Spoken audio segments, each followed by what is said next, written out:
Vítajte, toto je relácia, ktorá sa volá Marťan zisťuje.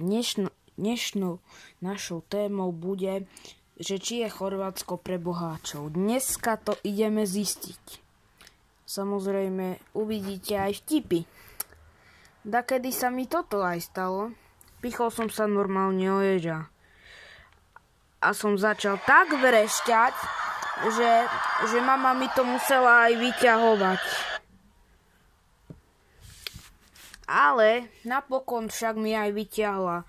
Normálne ona šla pre rakiu a potom aj teraz ma to začalo bolieť. Aj vás to by mohlo bolieť. Ale nevadí. No. A potom som povedal na jeden takú nadávku. A on sa tak smutne tváril ako malé decko. Ale mama bola taká nakríkaná do mňa, že to bolo hrozné, načisto. A normálne je tam taká loď, ktorá sa volá Jadrolínia, ona ťa vezie v Jadranskom mori popri Chorvátsku od nevidím do nevidím.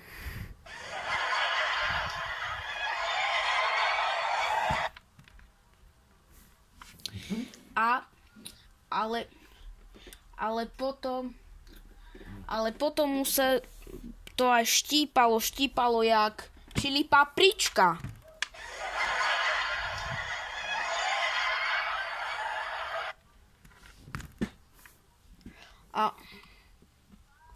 A potom sme šli naspäť domov a potom tam som mal aj taký dobitý, lebo za to, že som vyťahoval kamene a som chcel zbiť ježka.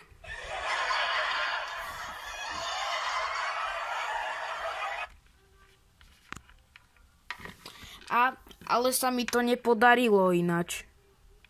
Lebo kvôli tomu, že sme chceli vyťahnuť mušu.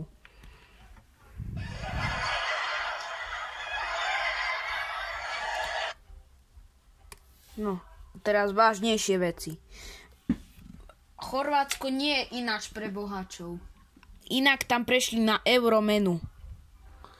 A potom vraveli, čo som počul, že tak tá jadrolínia, ten trajekt, ona vezie auta od nevidím do nevidím, čo som vám už vravel znova.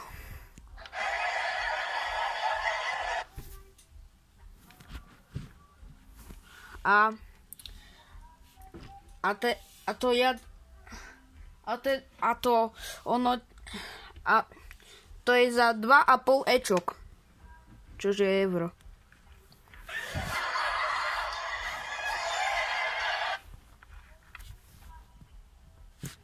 A v druhej časti uvidíte, prečo sa Kosovo oddelilo od Srbska. Ďakujeme vám a